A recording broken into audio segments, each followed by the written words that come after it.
it's a whole different fight than being on scene, putting your life on media. That's something me and MayCee have only recently started doing because we spent the last 5 years just trying to understand the roadmap. Where are we? What is Canada? Who are we in it? What is Alberta's place in? Like, what's your version of bargaining for better? What's your measurement of better? Is it equal? Is it thriving? The argument can be made that the best deal is for those who decide that we should probably be our own country, because again, it is a question of, do you want to just, keep your bottom line and it's a little less stressful, or do you want to see what it could look like if we were actually thriving?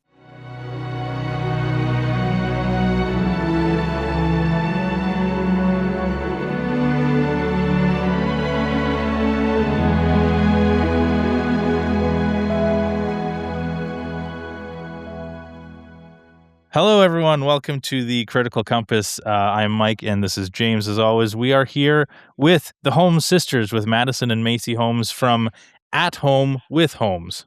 Yeah? Nice. Aha. Yeah, that was good. Welcome. Thank you for joining us. We met you in person recently at the Calgary Stay for Alberta Town Hall, and we planned this, and we really appreciate you guys making it work. So thanks for coming. Thanks for having us. Oh, yeah, we're excited. Yeah. You guys are, I don't think it's an exaggeration to say that you guys are setting the Alberta independence X and YouTube space on fire recently. Your clips are everywhere. You guys are very popular, and with good reason.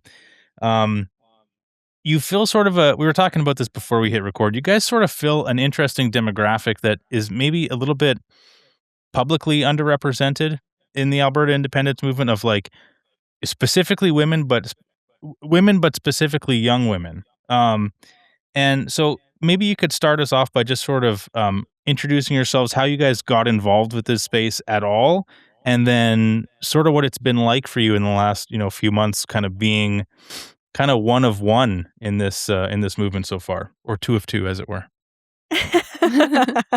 That's true. Yeah, you don't get one with the other. It kind of, we have a family of 7. It wasn't always that way. We were initially 5, and then when COVID hit, ended up adopting a kid. Not like actually not adopting, but adopting. like our Just- family likes to adopt children. Yeah, if they need a place to go, we end up bring them in. That's not an invitation. No, it's not. You're full. But yes, full, we yeah. are full in this economy. Oh my gosh. You need that many people to sustain a household. That's Yeah. true. But once COVID hit, we started doing research as a family, just trying to figure out what was going on in the pharmaceutical industry, in our governmental industry, you name it. We were just trying to understand, and then why so many people were afraid. So you have to look into the biology and the psychology of different people. And it was sometime after that where we were attending political groups just to get involved, because once the COVID thing happened, we realized, we actually have to have our vision and our eyesight on our government at all times. Okay, so we have to pay attention, not just vote once every 4 years. What does that look like? And so things like your CA board, that you could get on it, and then voting for a board of directors at an AGM for UCP or an NDP. Though I will say, because I used to say it doesn't really matter which party, because if you're going to be involved, you have to be able to, people say the UCP aligns more with our values, or the NDP aligns more with our values. But if you're going to be involved, you have to be a member of whatever party's in. Though I've met people who were involved in the NDP, and they said it's actually not as easy to get on a CA board or even to get into the AGM as it is in the UCP party.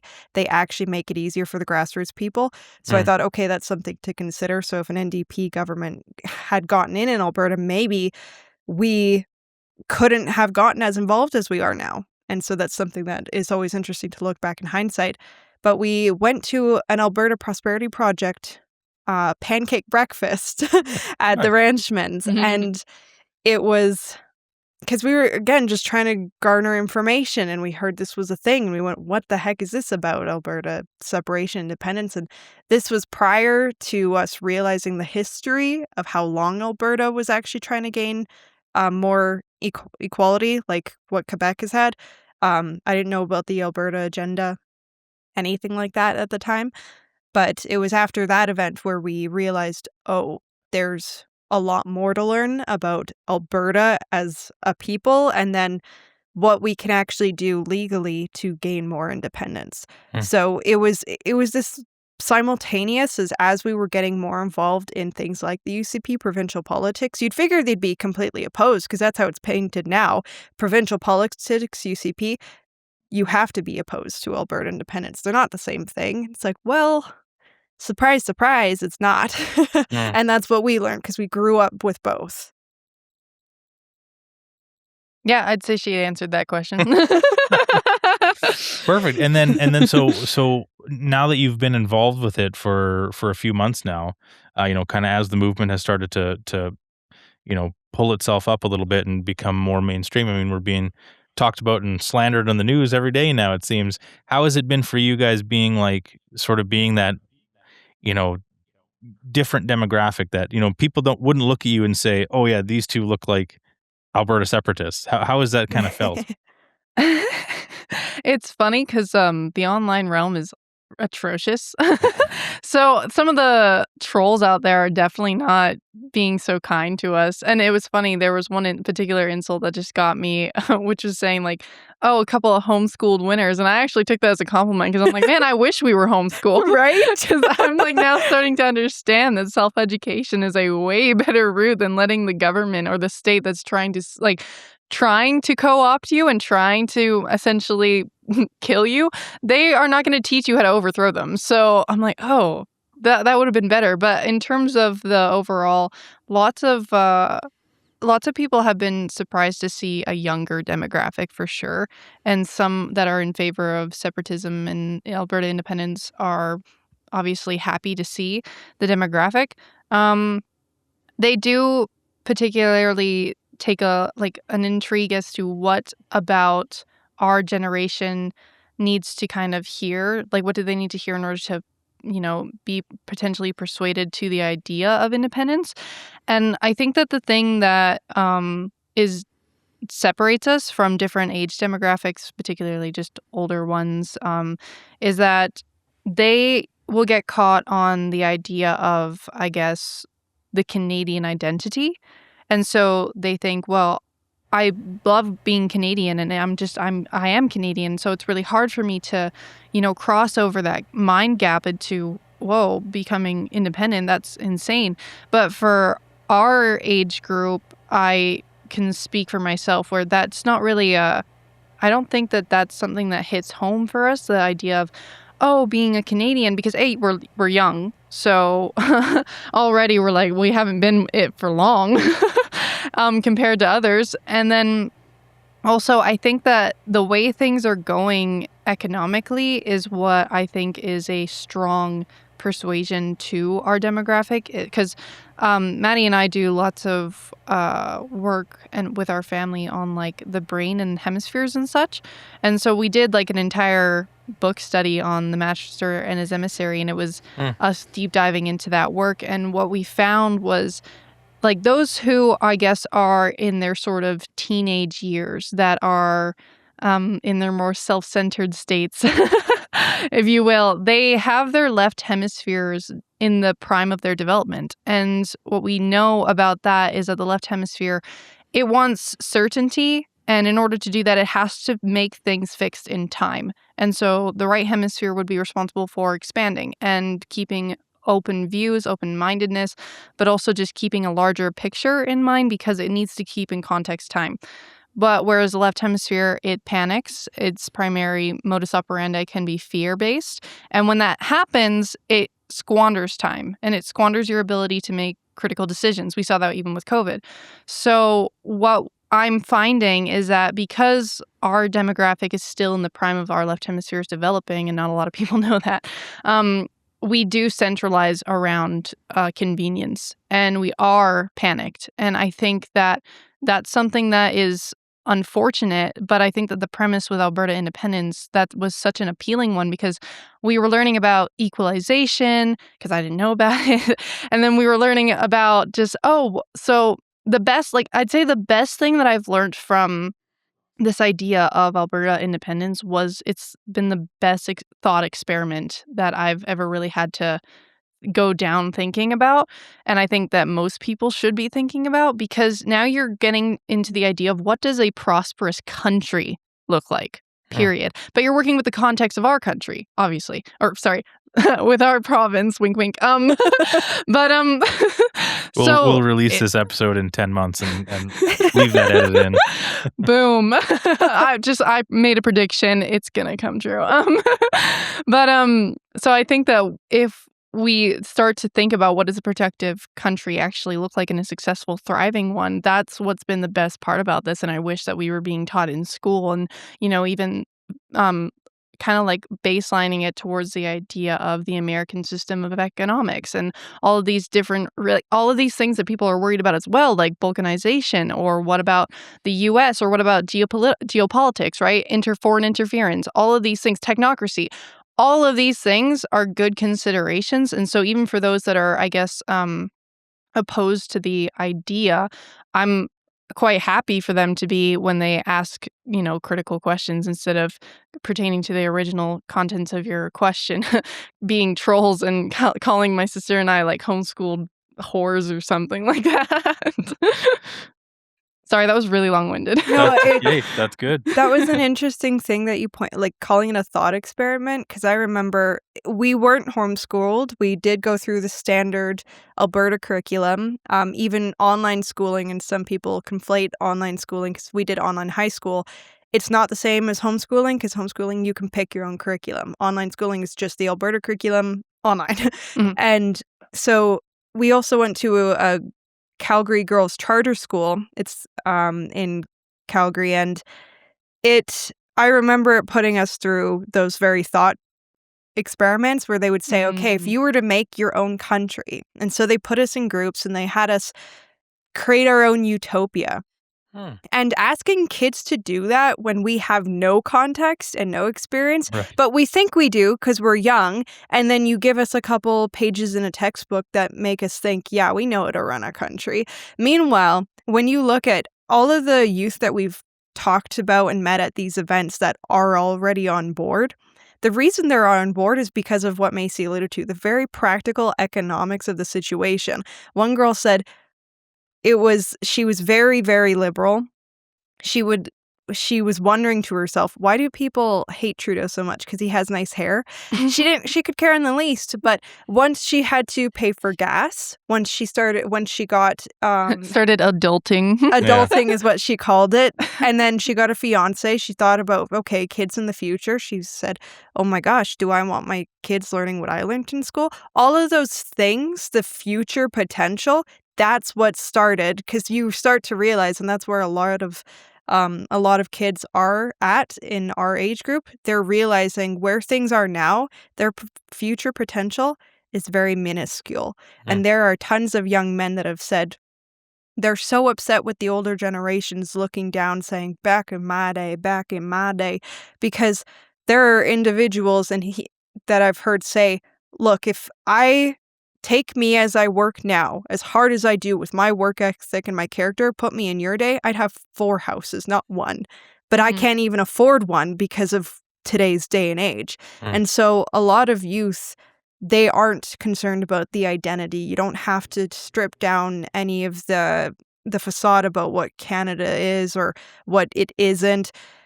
It's them just realizing, oh, it's straight up just going to make my life easier. I might be able to see a light at the end of the tunnel, because right now they don't. And it's that simple for our generation. And so just getting that across and continually those little numbers about how much is going to be left in your pocket, those are the things that are hitting home for our generation.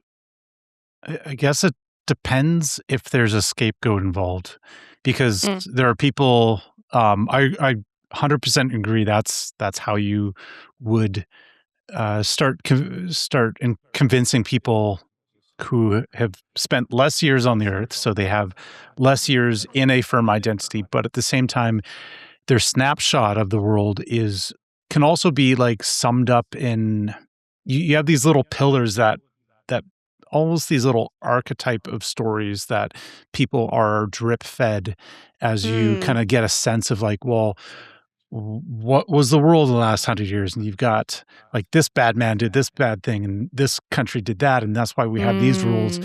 And you're still fighting with some of these deeply held archetypes. And that's why I hate to bring up the orange man right now, but it keeps coming up in a lot of these conversations because that is, it's weaponizing a kind of a brash archetype, like a loud father, authority figure.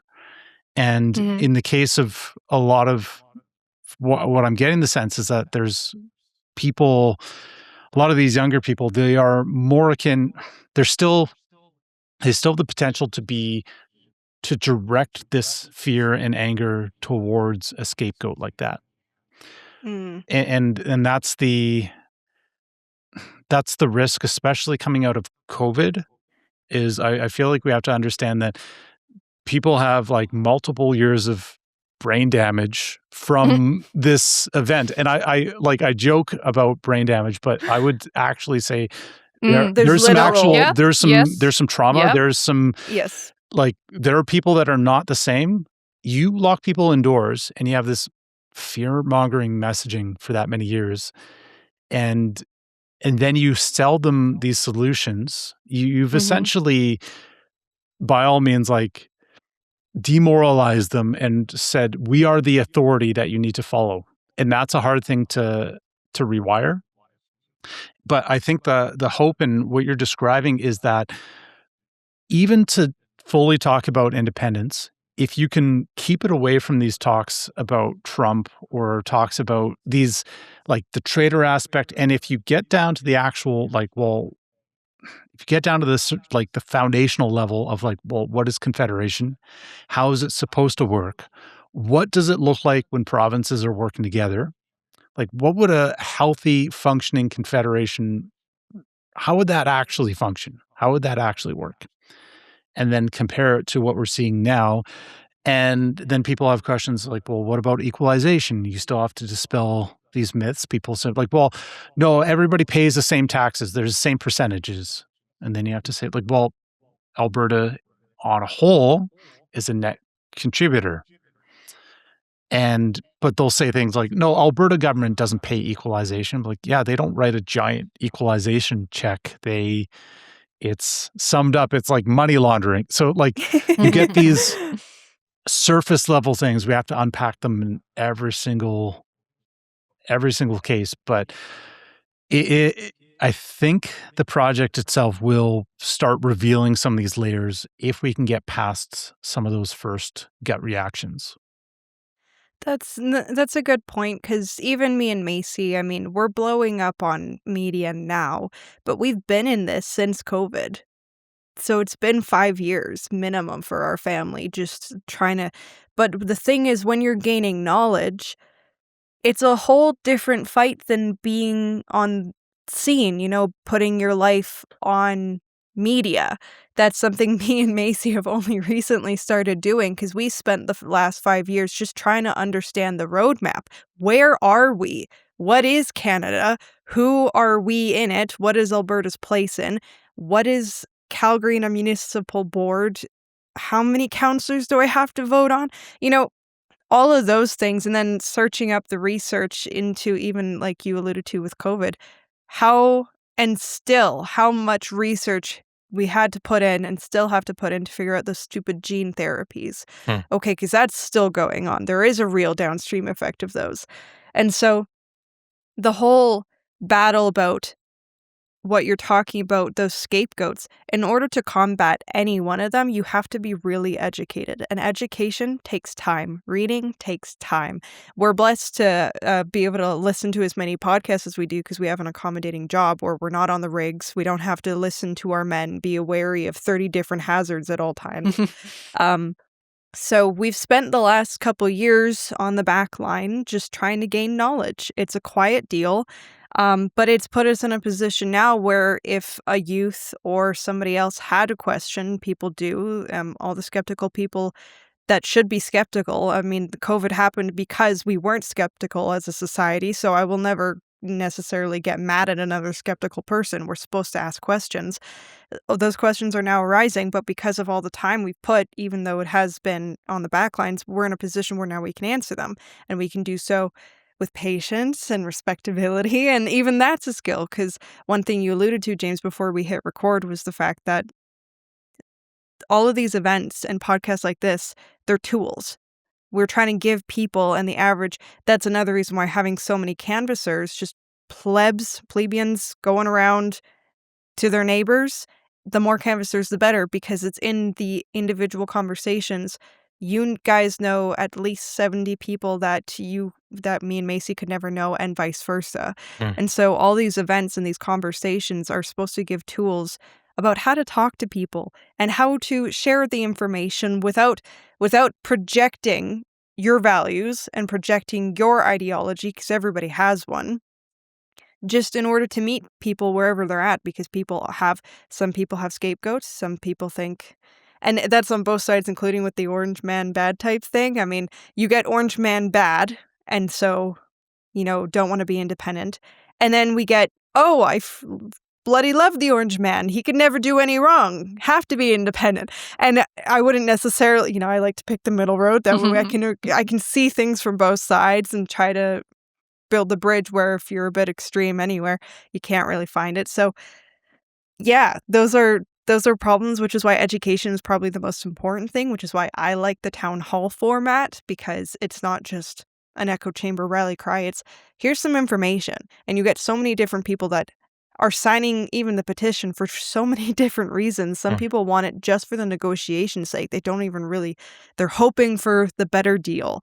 And in my perspective, they haven't yet done the work to realize the likelihood of us getting that is not exactly there, but that doesn't mean that their intentions are wrong. And so you can just go along, and you can't drag, you can't make a horse drink. You can only bring it to the water. So that's what we're trying to do. That's what we're trying to learn. That's a good I point. feel it. Oh, sorry, sorry, go ahead, please. Mike. No, you please go ahead. I was gonna say, I was talking about this with my other family members, like my brother and such, because I was hearing the argument about what Maddie was talking about, of how some people are going to sign mainly because they want the bargain. And a part of me and him were both going, I feel like this is really truly though a matter of more like a question of manifest destiny. And actually, do you want to, what's your version of bargaining for better? What's your measurement of better? Is it equal? Is it thriving? Because if it's equal, you might be able to get that. Maybe. But if it's better, truly, truly better for Alberta, then I don't see that coming down the pipe. But also, it's one of those things where even I haven't taken political science, but I mean, I feel like it doesn't take much to realize that when you're going to make a threat, as in, which is what we're doing, which is Canada, your biggest economic hub, you're the person who funds the welfare state that all the provinces rely on. We are going to leave, and you will not have access to our resources and our wealth. That is a threat. And then if Ottawa sees that we're not really taking it seriously, and it's just as simple as, we can give the talking cows, I don't know, another pipeline, and then they'll be happy, and we bargained for a better deal. There you go. I feel like it makes our entire threat look null and void, and the entire cause look like it's less than what it's really meant and supposed to be. It's not, and no shame to anybody who wants that better deal, because that's kind of what the whole premise of this was. It's just the argument can be made that the best deal is for those who decide that we should probably be our own country, because it is a question of, do you want to just keep your bottom line and it's a little less stressful, or do you want to see what it could look like if we were actually thriving, making our own decisions for ourselves? And I think that that's what led into our up and coming story as well, was because Albertans are quite industrious and quite conscientious people, and we have a bit of a trailblazer mentality where we like to just do it ourselves. It's a blessing and a curse at the same time.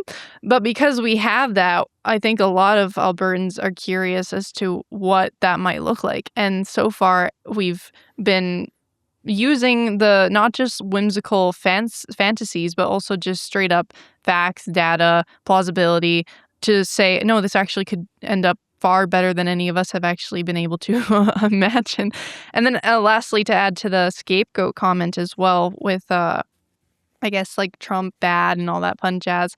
No matter what, I think that like, and this could even be a perspective that could even turn down someone who's for Alberta independence and someone who's not for Alberta independence. It's an overall general statement that is just going to hold true no matter what the circumstances.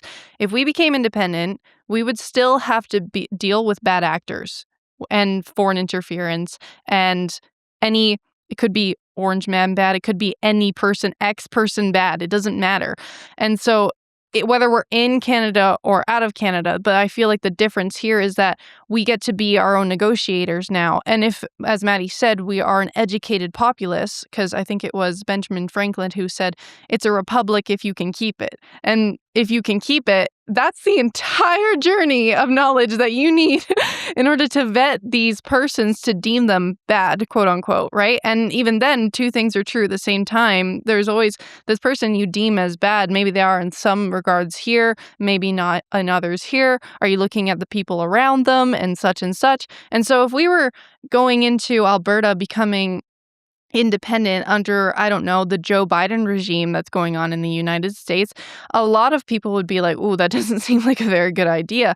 But I don't think it would deter me any way or any more, because I'm just thinking, well, we now get to control our own destiny, and hopefully, if we continue with what Maddie said, these educational town halls and more people just getting aware of what they need to be looking out for, then I feel like it's like that game Red Rover where we're all like linking arms, and no matter what they throw at us, we have the frequency and the bandwidth to just push them aside and go, no, like this is how we're gonna play things. You mean elbows up? Oh God. Oh no, God. Maybe a different mode of attention of elbows up. The what you both say there about the education part of it is really important, and it's something that we've noticed in our when we've tried to speak to people who whether they be Forever Canada protesters or just people who are just generally against the idea of Alberta independence because they view it as a left-right issue rather than a top-down issue, like you kind of said too. Some just for reference, something that I like to tell people who in my life who I know are quite liberal, and they view this, you'd have to be a far right whatever to be into Alberta independence, is I say, listen, the last two federal elections were called before the polls even closed in Alberta. So even if you're a diehard NDP supporter, you should want independence too, because there will come a time when the federal government will switch to conservative, as happens, every 10, 15 years. And we're not that far away from Alberta being an orange province. So don't you want your voice to matter more in that case or the other way? So that's just something for them to consider. But my point is that a lot of the opposition that we've been seeing to the Alberta independence movement stems from not just a lack of education on or a lack of knowledge or study on the particulars, like about the economic aspect and the resource aspect and things like this, but it comes from an emotional place where people are nostalgic for a Canada that doesn't really exist anymore and may not have ever existed how they're portraying it. When you are talking to your friends, specifically in the younger demographic, where are you pointing them to sort of bypass that initial emotional response and kind of get down to the core of the logic and the rationale behind it? That's actually really funny because what is the line, MayCee, you always say? I mean, nobody cares about your facts until they know how much you care. And so no one cares how much you know until they know how much you care. Yeah, and so which is why, again, me and MayCee, our whole family, we don't like the left versus right political dichotomy, because also knowing the brain, everybody has a brain. Everybody has a left hemisphere, and the left hemisphere likes to come to grandiose conclusions with small amounts of information, and people do this on both sides. But there's a reason there's extremes, and then there's a bell curve in between.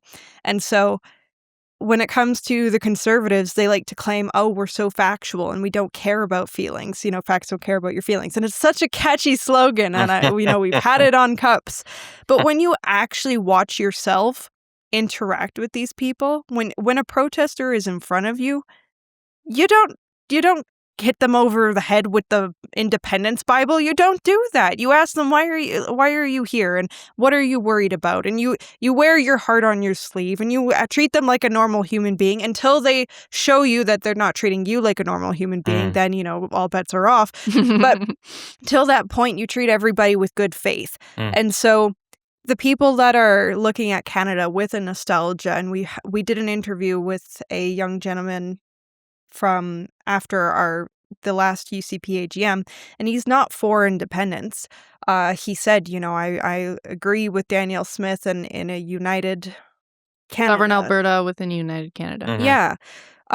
Still absolutely respectful, even though quite an opinionated, as most young people are. We're very opinionated. We think we have the answers to everything, but still very respectful, and that feeling of wanting to stay a united Canada and wanting to be a charitable neighbor and care the welfare state, because economics are so hard.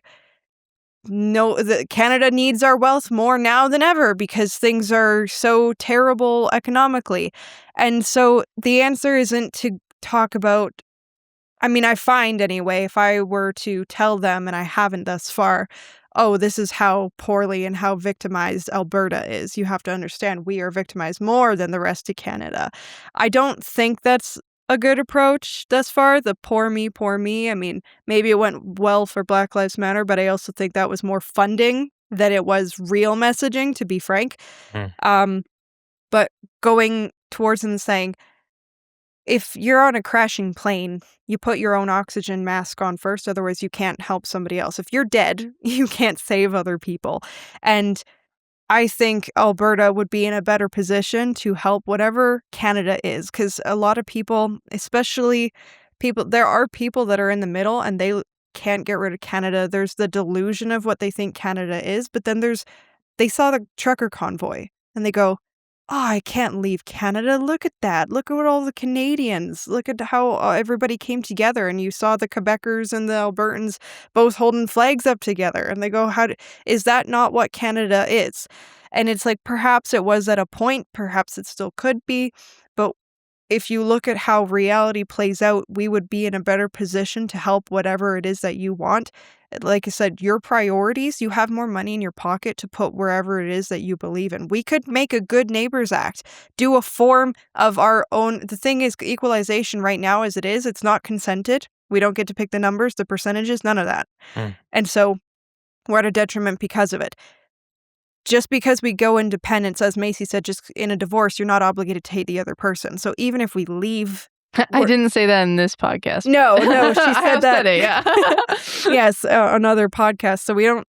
Leaving Canada doesn't mean we hate Canada. It doesn't make us traitors. It just means that we want to renegotiate the deal, put ourselves in a better position to be more charitable in the future. And that's something that people don't consider. It's like, what if we just want to be able to help people better? That's why I started doing any listen. What 18-year-old listens to podcasts about Canadian history and the railroads? And it's not something I was interested in, but I want to be able to help. That one? That's funny. You're an anomaly. I did it because I wanted to help my family, and I thought, and then my friends, because some of my friends had questions, and I thought, how do I become a smarter person and just a more skilled person? That's why I lift weights. It's not because I had this picture about Madison Holmes being this specimen. I thought, oh my gosh, my mom might have a hard time lifting this box, or we're cleaning and we have to move some sort of furniture. And I'm like, I'm this weak woman and I can't do that. And my mom's back is going to go out sooner than I want it to. So I was like, okay, let's lift some weights. And same with doing research, lifting some mental weights. Same with Alberta independence in my brain. We're just trying to put ourselves in a better position to do the things it is that we want to do. And that can include helping Canada. But right now, we're not really helping Canada. As the Constitution is, as the equalization payments are, they're not actually helping, but we could put ourselves in a better position to help ourselves and then the rest of Canada. That's not necessarily fighting feelings with facts. It's finding somewhere in the middle. Just a tiny little point to hit her point home. It's like a cute little reiteration exactly of what she just said. But it's like, if you're in your own household, you all have the same name. You share the last name. You have the same blood.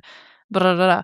But if you feel like you don't have a say, like you as a young person perhaps can't talk to your parents, or the parents feel like they can't get through to their children, right? Then there is a huge discrepancy on how that family dynamic is going to play out. That's true. And so it's kind of the same thing as I don't think that any Albertan leaving Canada would feel like the Canadians. Like, they may call themselves that, but the human beings that we have been thus calling ourselves as Canadian with, those human beings, we do not have any sense of regard that you are not our brethren still, that you are not our family.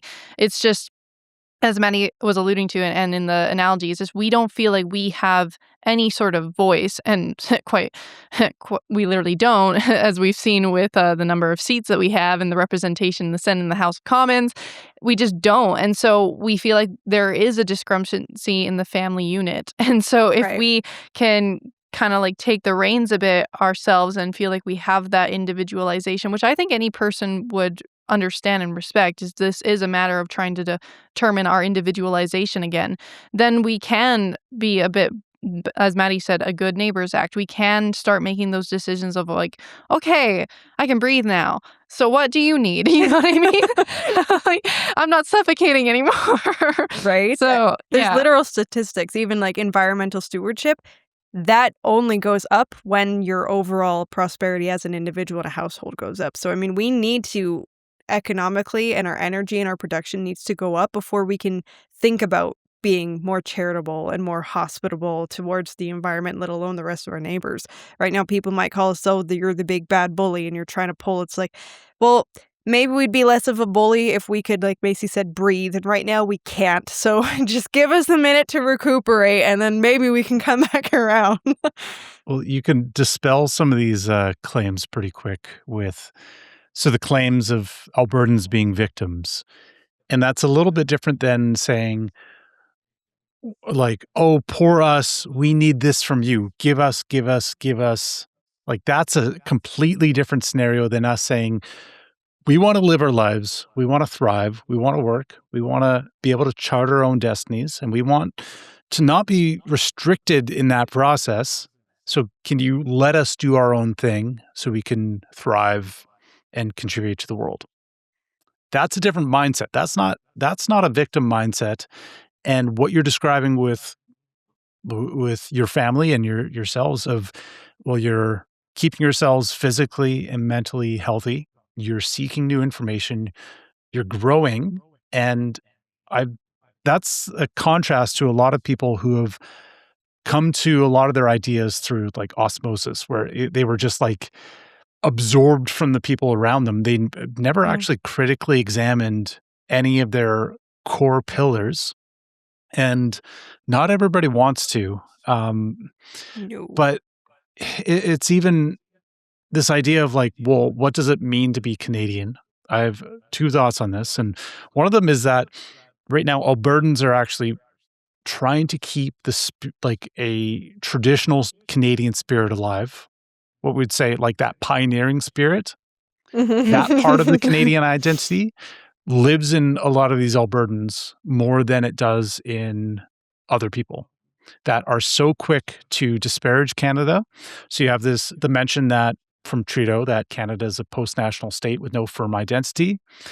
During the convoy, and I heard this from some friends and family that were triggered by the Canadian flag and felt shame because it was associated with people they thought were bad. And they were so quick to actually kind of renounce, I actually kind of feel shameful when I see a Canadian flag. I'm well, if you're a true patriot, that would not be the result. And I've worded this way before, but how was the exact wording? It was like, well, we're seeing like a maple syrup branded nationalism right now, where it's like the most surface level. It's essentially an identity, a meme-based identity, which is in opposition to the states. It's not really, it's not rooted in anything. It's not a positive claim to anything. They still reject Canada's history. They still think we're a colonialist, oppressive, like country that is responsible for all these atrocities that is somehow worth saving, and we got to be unconditionally patriotic. So these things don't really match. So I don't know the utility, and I'm curious on other people's thoughts of like even drilling down with people like, well, what does it mean to be Canadian? Like, what values makes it Canadian? You can get into the kind of these contentious, more racial arguments pretty quick because people do not want to talk about the racial component, but they have infinite compassion for everybody. But like, well, what happens when you have infinite compassion and people come in and they don't share your values and they don't adopt Canadian values? First of all, you'd have to recognize that there is something that is a Canadian value. And then you'd also have to recognize, yes, we hold those values to be more important than other cultures' values. So you can't just blank slate and say every culture, like every culture is equally as valid. Like honor killing is somehow as equally valid as the way that we handle domestic disputes here in Canada. Like you can't just play those games. So not everybody wants to go down that path and think about them. That's the only problem, is you will run into these mental roadblocks where it's like, oh, I can't think about that because I'm supposed to be compassionate as Canadian and I can't be racist. Therefore, I need to be infinitely compassionate. So I don't know. The utility depends who you're who you're actually talking to, but there's a few layers. The kill 'em with kindness tactic can sometimes be a double-edged sword because you might end up killing yourself. And I feel like that's what the compassionate argument that you're talking about can do is I mean, like, I don't know, my brain can't not think of it in, like, family dynamics. It's 'cause you're a woman. Probably. And But you have a good also family, it looks like, too. and I have a good family, but but also it's taking the micro and macroing it, and that's kind of what we're trying to describe here, because even the compassionate argument again, when like someone who's saying, "I need to be compassionate as a Canadian," and nah, nah, nah, I feel like the thing that I would kind of look at them and wonder is whenever you felt like you were having a dispute with someone you really cared about, like they were really close to you, um, were you like, was it suffocating to be so compassionate? Were you biting your tongue, right? Because that's what actually sometimes compassion can do is, and I'm speaking as a woman, right? Where you just feel like, okay, I gotta shut up now. And that sucks sometimes. Like it really does, because you're like, I just want to hit you over the head with a hammer. But I can't. And so you're trying to be compassionate as you're hearing someone talk in your brain, what's in your brain nonsense, right? And so I'd look at them and be like, if you've ever experienced that before, did you really think that staying silent was the best option? And then probably chances are, like, especially if they get a little bit aggressive and you find that like they are maybe those types of individuals or they're not seeing their own contradictions, of need to be compassionate, but I'm just going to beat you over the head, right? Well, then I can look at them and be like, well, I mean, I applaud you for wanting to speak your mind and to be honest with me, because it shows that there's a genuine care, sort of, but it's also like that's where I think that's where the kind of thought process needs to be coming in, is how are you not seeing that sometimes there needs to be moments where it's not just stay silent, and also when you are giving your meh, it's like, I don't know, having an argument with like a mom or someone really close, like you just don't want to lose a relationship. so you try to purposefully go out of your way to make sure that you're kind and compassionate. I'd be like, well, have you ever done that before?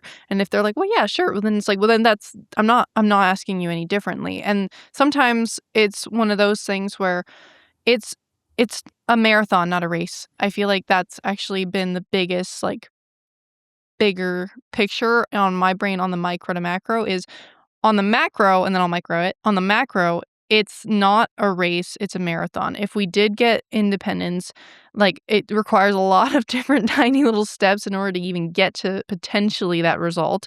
And then if we did get that, it won't happen overnight. People have been trying to reiterate this. Eva Chipiak, she almost says it every time she gives a speech, is that it's not going to happen overnight. And so if anything, I would think that if I was opposed to the idea, that would be comforting to me because I'm like, oh, great. So not all this radical change that I'm terrified of, which, okay, fair enough, is going to happen right then and there. I actually have time we are transitioning into a thing. And I may have my voice included into this because I live here and now we're smaller and now there's more, like, there's less people, but more brains get to come into the decision making 100%. We get our voices heard.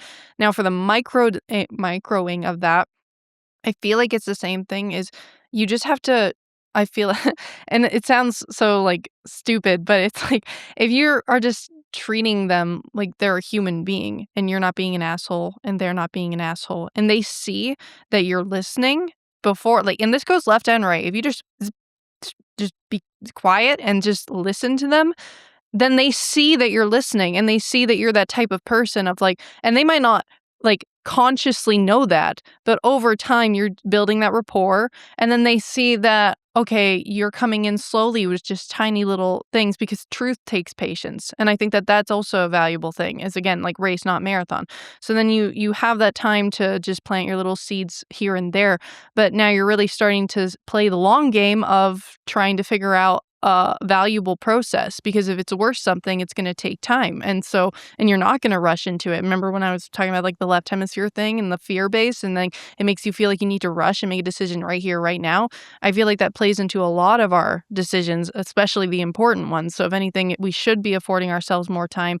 We should be affording ourselves the ability to take the time to show that we are listening and that we are being listened to, and applaud someone that you disagree with for listening. You're like, oh my gosh, like, thanks so much for listening to me blab about stuff that you probably do not agree with. What's your thoughts? And then you just go from there. So, I mean, like, easier said than done. I'm just going to say that right now, but that would be my 2 cents. Well, it's very context dependent. Like, you and I have done what James is alluding to and figuring out the actual questions, because Canadian identity, if we want to go down the real rabbit hole, I'm discarding that instantly. I think it's utter nonsense. But to talk to people, there's a reason why there's different things of messaging. And the reason why our family takes to the brain so much is because when you're looking at an individual, there's always 3 things you have to consider when you're talking to them.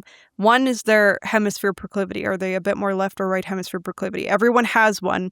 It's good to know about yourself. That way you can figure out, okay, am I going to react first in a negative, or am I a bit more absence of no?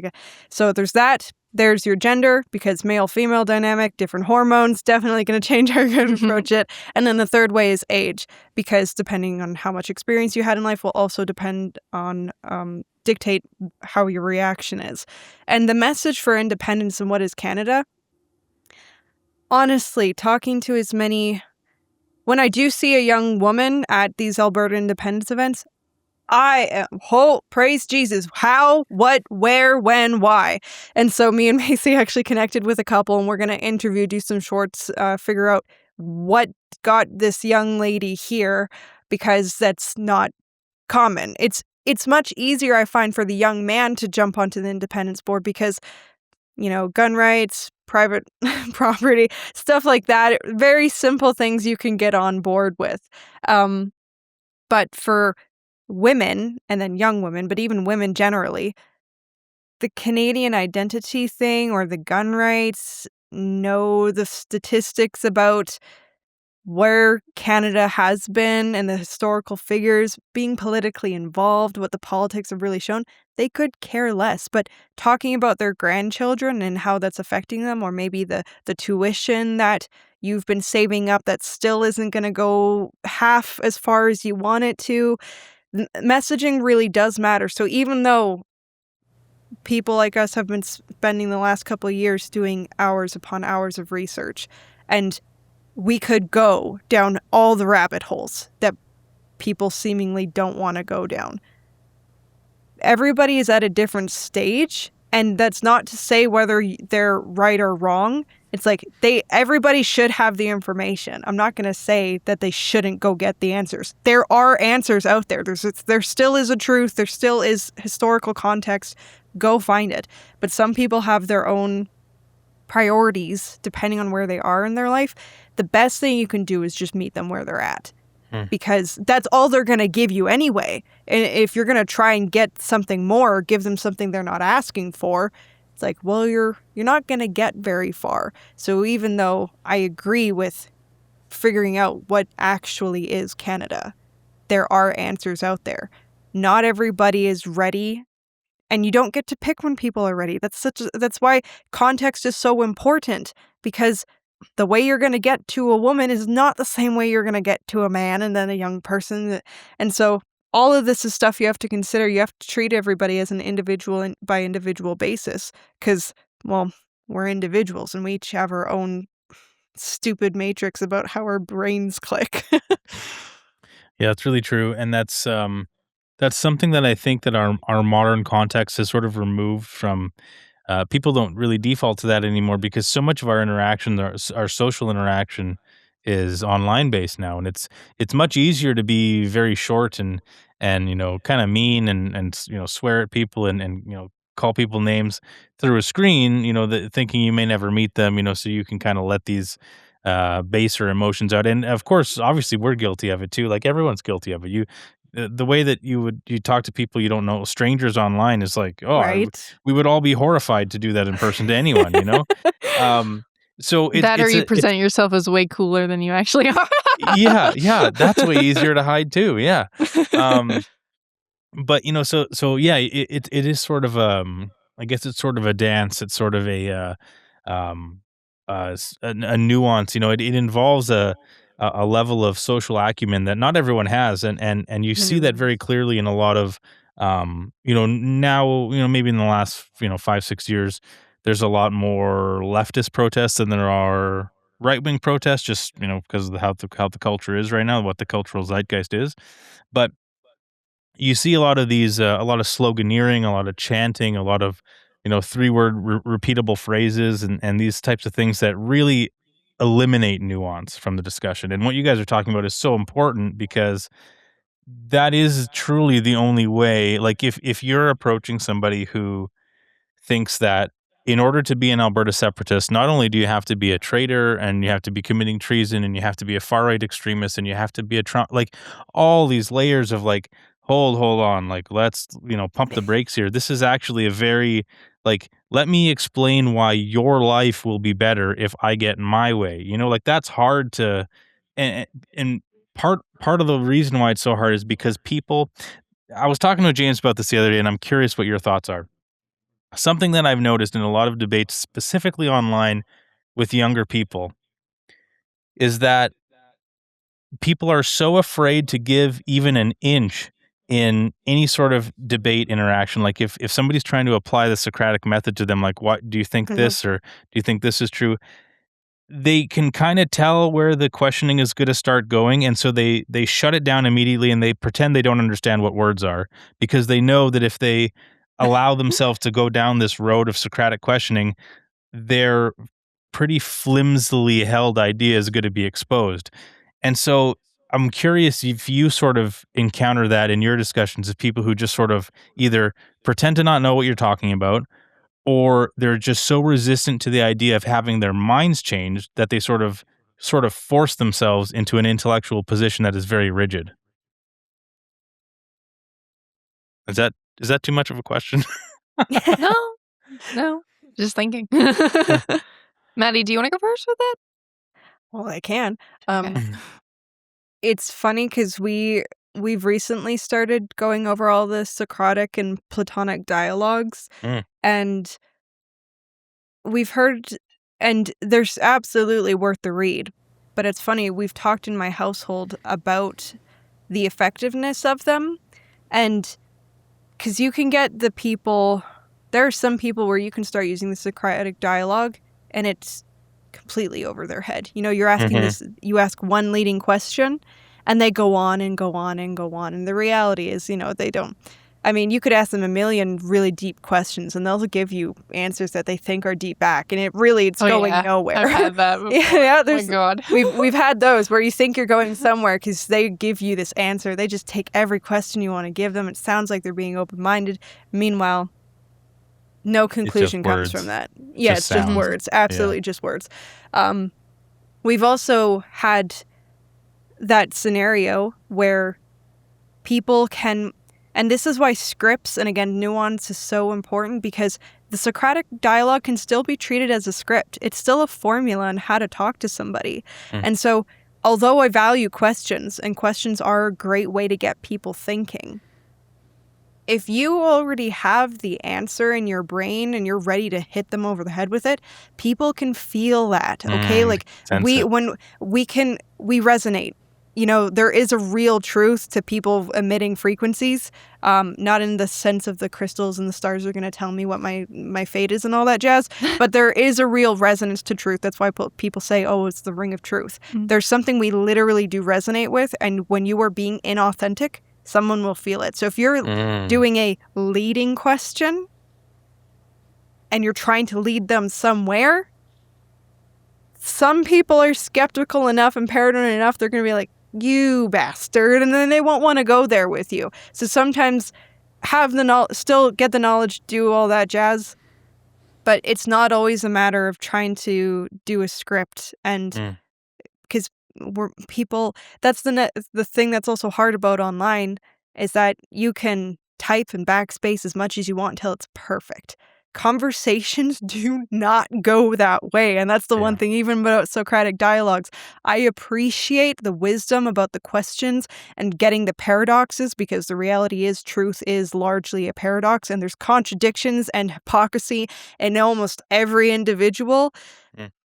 But they don't play out that way. And more, if you even read them, looking at the Socratic dialogues, the pushback that Socrates gets, it's very conformed and very appropriate. But when you're in a real conversation, there's like, even between me and MayCee, it's like, wait, I'm going to interrupt you. Excuse me. It's like, there's no interruptions. I know. Socratic dialogue. I haven't been interrupting her that much because I'm being polite, but in our household, oh my gosh, we can't stop interrupting. You're really and when you're in a disagreement with somebody's going to go, hold on. Wait a minute. Yeah, like so it's like in the Socratic dialogues, there's literally just characters dedicated to just answering Socrates yes and no. And you're reading it kind of going like, people don't talk like that in real life, like at all, ever. Because most of the time, everybody has something that they want to contribute because they think they know something, which, I mean, fair enough, you might. And so they go ahead and they spout off whatever. And so like sometimes I'm reading Socrates, I'm like, he's got himself like a cute little vacuum going on here. And I'm like, conversations are not a vacuum. I don't know what we're But doing. a good takeaway to take away from that, and an act of good skill, is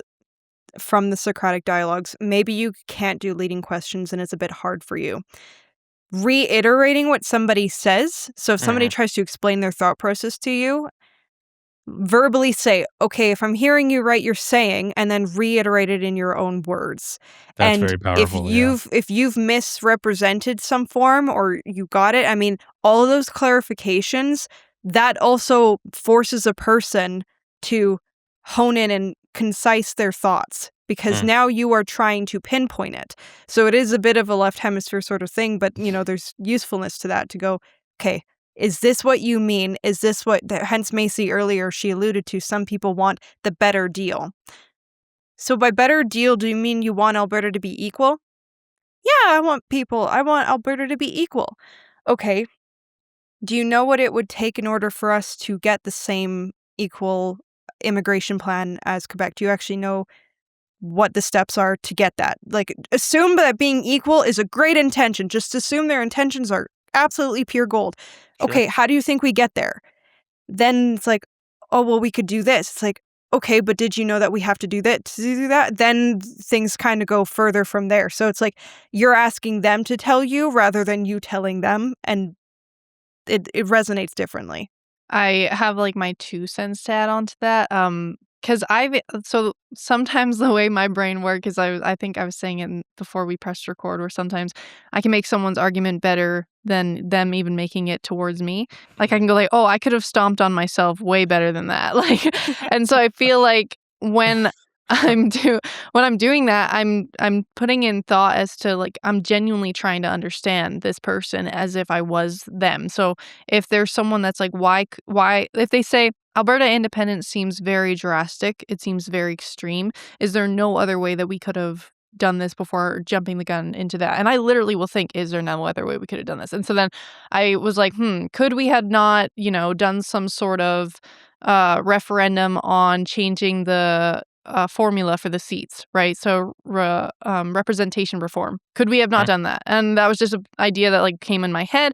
And then I was thinking, okay, so I'm going to start doing some research as to if that's actually possible. I found out it's not. It's not, because of the same formula of you would need like 50% representation by all the provinces and so in the majority in the Senate, and we already know the mechanisms of, well, that's just not possible, and it would take a lot of work. And so because it has to do anything that has to do with constitutional amendment, right?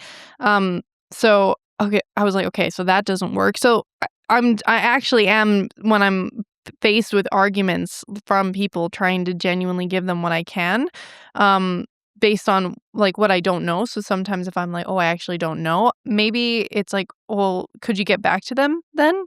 Sometimes we don't put in that work to actually consider what they're asking. And so it's like, okay, well, I will go find out. I'll get back to you, or I'll get back to myself, and I'll let, like, now I know. And so if we meet each other again, then we can have a conversation maybe, right?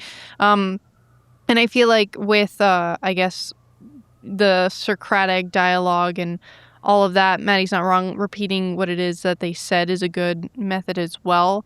I mean, I feel like it depends on the person. Like what Maddie's saying is like nuance is kind of like the theme on that, because even I could be with someone for a long time and I could know that they're the type of person where what really gets them is when you talk about your own experience, because they talk about theirs. So you'll see that, oh, a person's telling them a sort of truth, a generalization about life that they've come to based on their experience in this sort of field of career or whatever. And so I find that if I repeat what they're doing and I use my own experience to try and convey my narrative, then they might be attracted to it because it's exactly how they convey truth and exactly how they convey understanding. And that takes work too. Like, oh my gosh, you have to spend a lot of time with people in order to figure out that sort of mechanism. And so it is a lot of formalization. And other times I've just found that it depends. Like if you're closer to this individual, you might be able to say, hey, and I've done this before where I'm like, I don't want to have to Socratic dialogue you in order to try and get through to you. And I've literally had to say that. And instantly they drop and they're like, oh, like you were thinking you had to, right? And so I like, and that to them, sometimes if they are conscientious, like, man, I kind of feel bad that you thought you would have had to even do that, because I thought I was a safe person where you could just talk to straight up, straightforwardly without having to maneuver or dance around me. And so I'm like, yeah, I don't want to dance around you. I want to tell you straight up how I feel. And so then they're like more receptive that way. And so Maddie's not wrong. Authenticity, I think, is the best way. Sometimes just keeping it honest to what you do want to do, what you don't want to do, and I think more like what you can't do, like, because there might be a part of you that's like, I don't know what the best way of phrasing this is. I don't know what the best approach is to try and convey this message, but this is what I think. And then what do you think? Because sorry, I couldn't word it nicer. Sorry, I couldn't make you feel safer. Like, so it's like all of these things.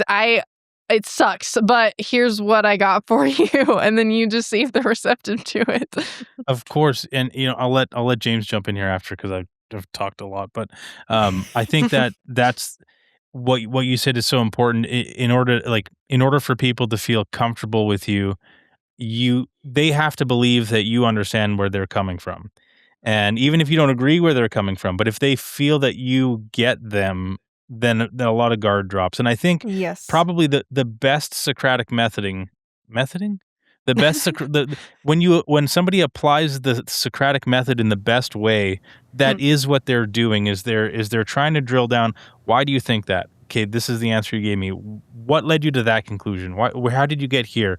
What aspect of your life made you believe that this is how X and Y should interact. And I think it's also important with all the understanding and listening that we have to be doing. What do you think the odds are that the average Forever Canada person who's slandering you guys online, what do you think the odds are that they could accurately represent your concerns and Right. reiterate them back to you in a way that you would accept? So Right. that is a big problem. And that's what we tried to do when we interviewed that Forever Canada guy that was outside of the Calgary event. I tried to sort of say, like, the people who are in line to sign this petition, do you believe that they have any valid reasons for why they're here? And he actually said, to his credit, he said, yeah, I believe there's some economic concerns that are valid. And it's like, yeah, okay, that's a great start. Like, I didn't really dive into that. If we had more time and if it wasn't so cold, I probably would have. But that's a great point, is if you can get somebody just to concede like an inch, just a little bit, like, that's your in. If you concede to them, they concede to you, and then you find that, we talk in the show a lot about horseshoe theory for politics, where the far right, rather than politics being on a line, it being more of a horseshoe shape, and the Right. furthest right and the furthest left tending to resemble each other more than they represent the vast majority of people. Yes. You'll find that sometimes the people who seem the most adamant and the most violent in their rhetoric, actually, like, when you get down to why they think they're there, what they think they're doing, their concerns are probably the same as yours. They're just expressed a little differently. Anyway, James, you go ahead if you had another question. Well, there's a layer to that of I think you're describing like the Socratic method failing when somebody's using it to win rather than to get a better shared understanding. So if you're weaponizing it, then yeah, people are going to recognize that.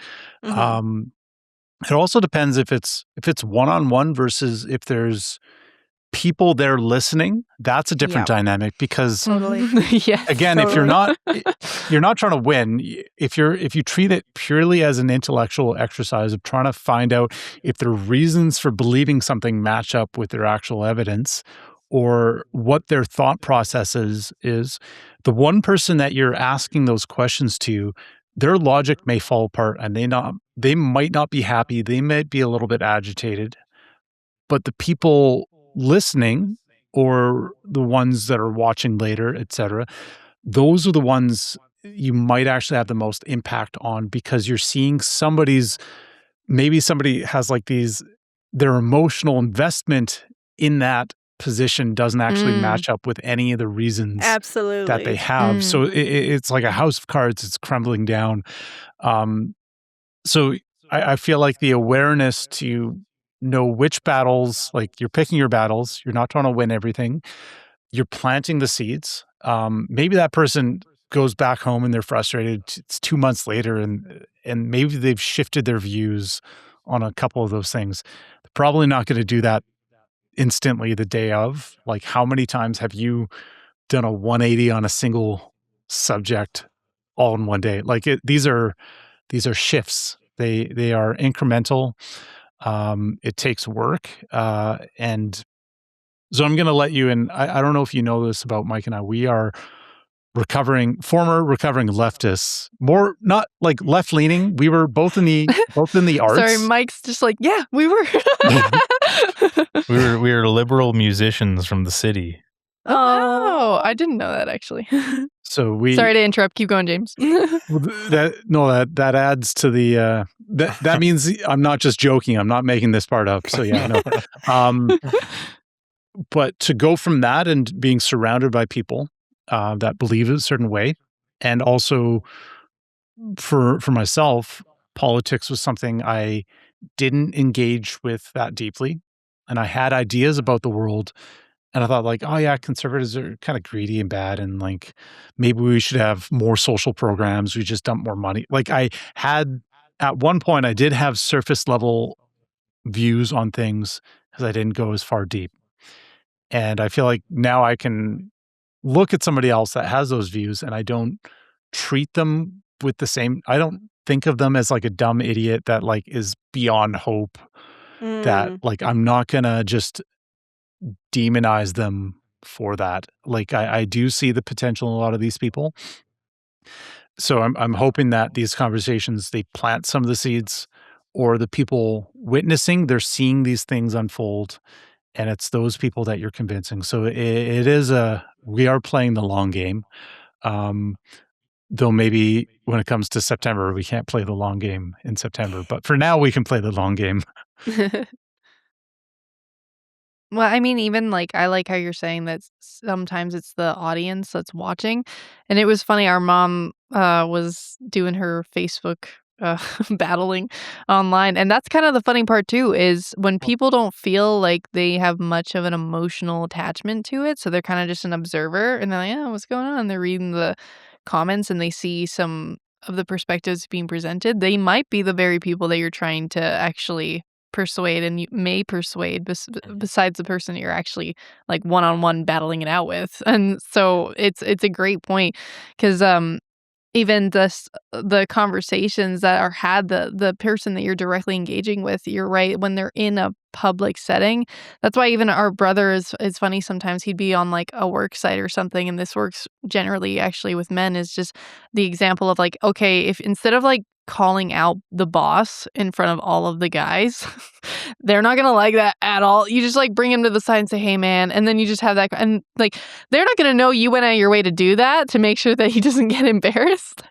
But I think it's also just a very considerate thing to do. And again, that is authentic. If I haven't had to do this yet, but if I had to, where I was like, okay, I feel like based on just measuring this person's energy, I feel like they're probably a bit left locked. So that's what we call left hemisphere locked, but like ideological on this thing.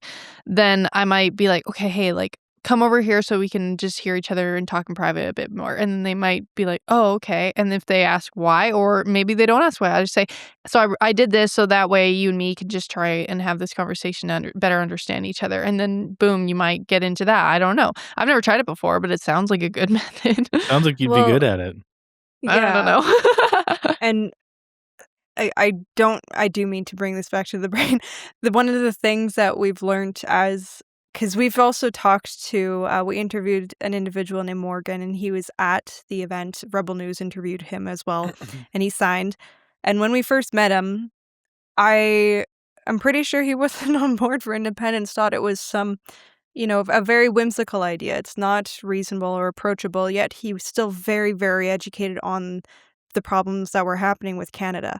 And the one thing that I really love about him is because he's been on both sides. He was like, I was actively worked for the NDP, and now I'm here voting for independence. And the thing about having discernment is you really can't marry any hand. People looking at me and MayCee might think, oh, you're so involved, and clearly you're so patriotic because you're out there on the front lines doing all these events. The reality is, we try not to idealize or marry any sort of individual. Even we don't idealize Trump. We don't idealize Danielle. Now, is that to say that, so we could find things both good and wrong with both of them at all times, as we can do ourselves. And the thing that's super important about that is because even this movement, we're very well aware of the ways that it could go wrong and it could get co-opted, and the people in there, it can get sabotaged. We could, just because we get this petition doesn't mean, what if we do the constitutional convention that has to be held after independence is declared, because we have to do our own constitution?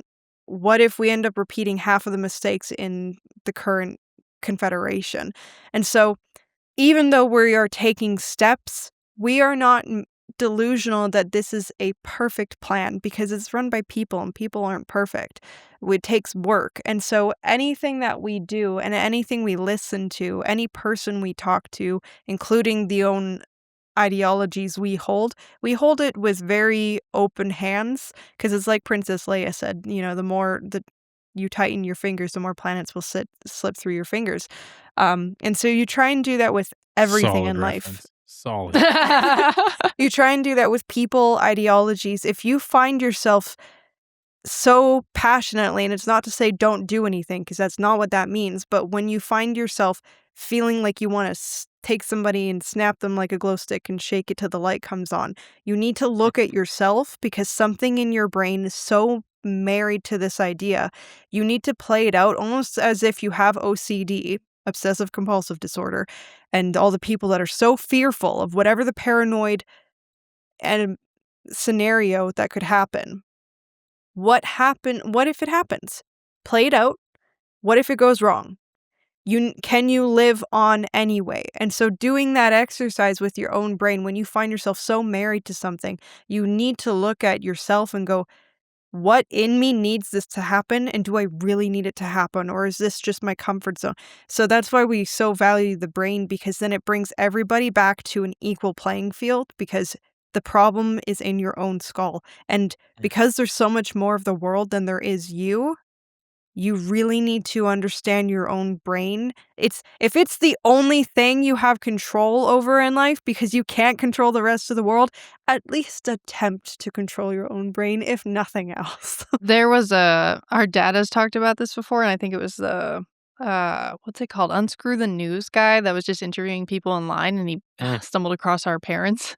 And our dad was giving his little 2 cents and playing on to Maddie's little, you don't have to necessarily marry it, and maybe you even shouldn't, is the Privy Council has already said that they're not going to be in favor of Alberta trying to leave, right? And so you might be discouraged with that. You might be like, oh no, what are we going to do now?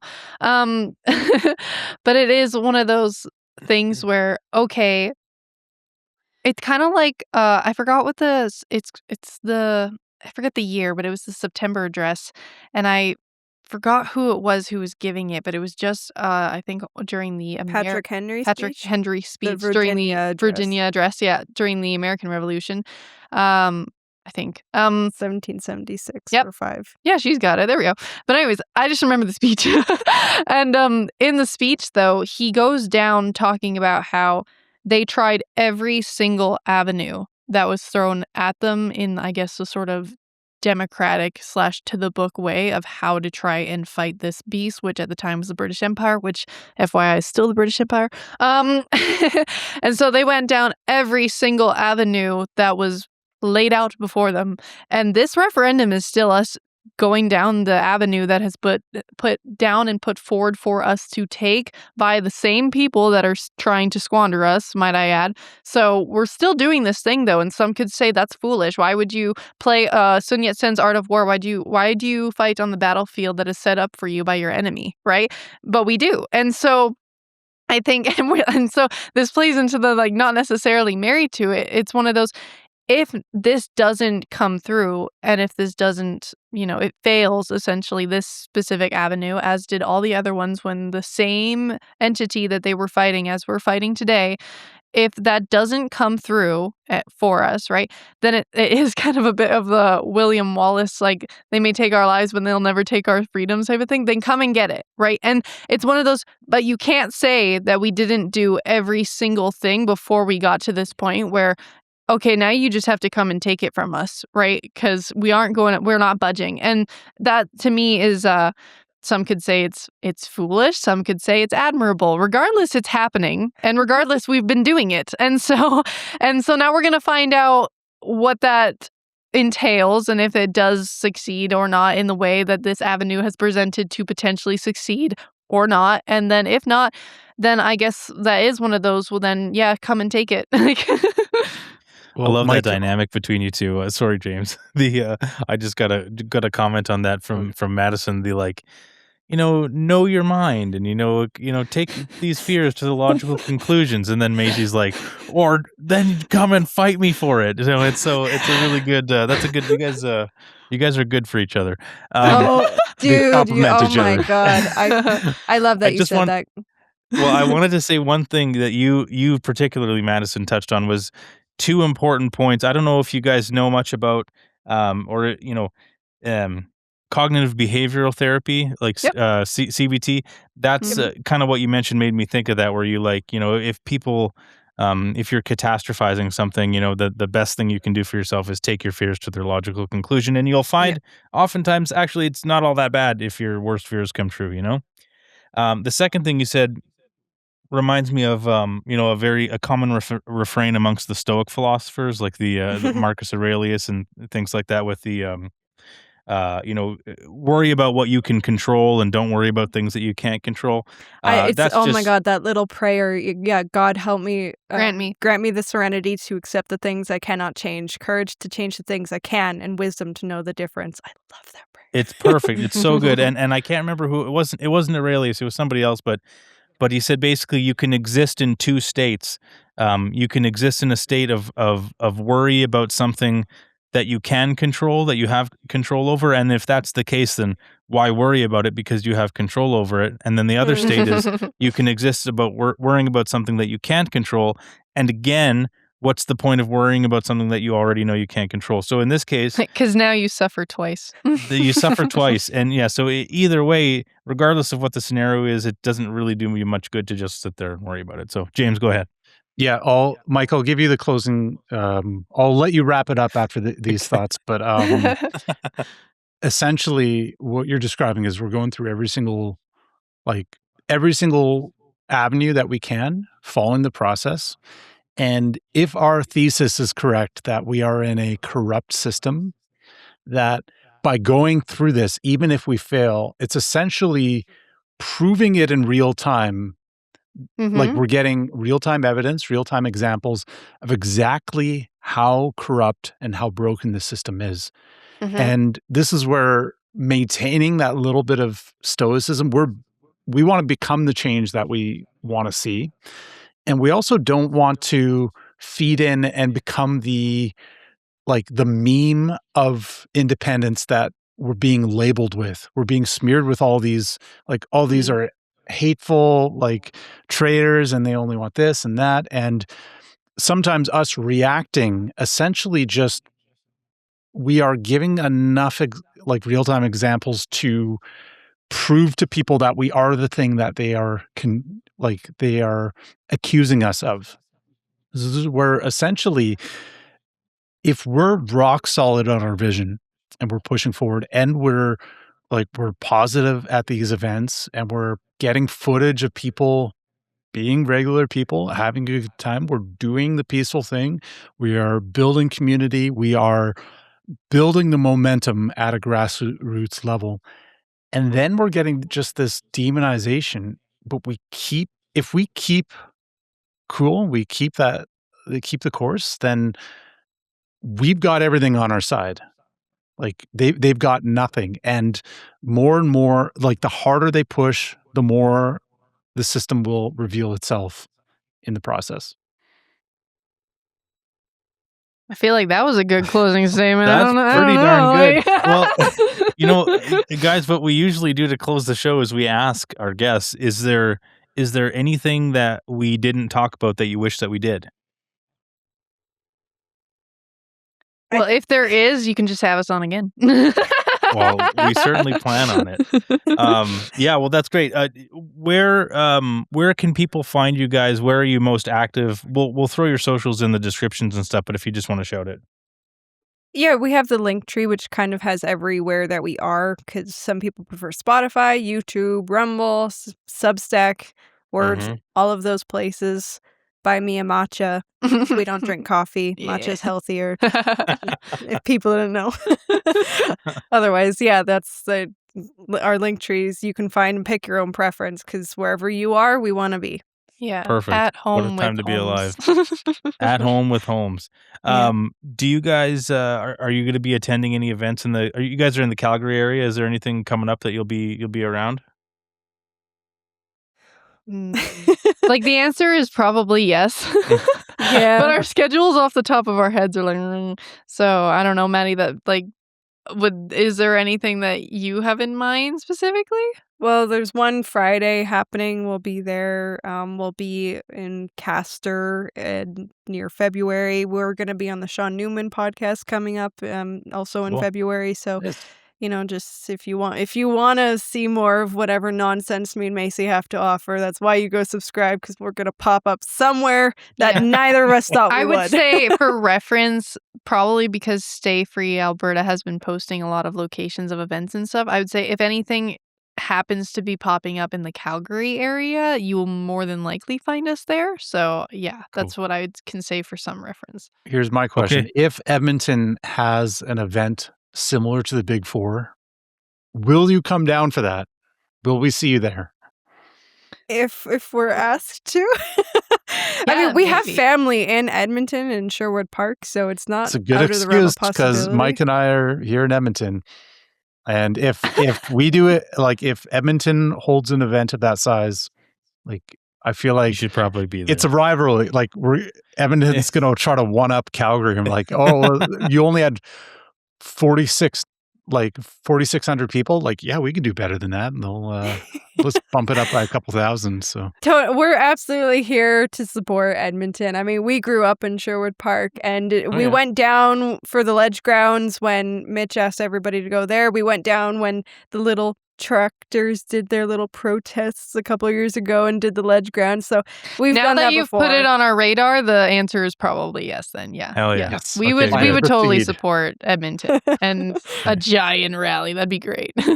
Maybe we'll do a live two-way podcast during that time. If we have too many people though from Calgary or abroad that come down to Edmonton to, support Edmonton, it might be filled with more Calgarians than Edmontonians, so we got to be careful of that. Yeah, Edmonton's a tough nut to crack, but you know what?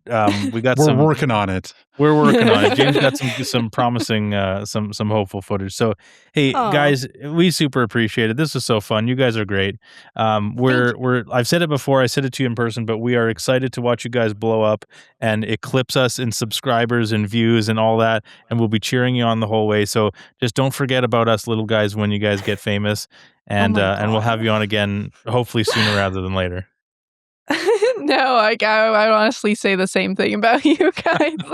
No, this was lovely. Thank you so much for having us. It was a pleasure. Thank you. Thanks, guys. It's great to have you. Cheers.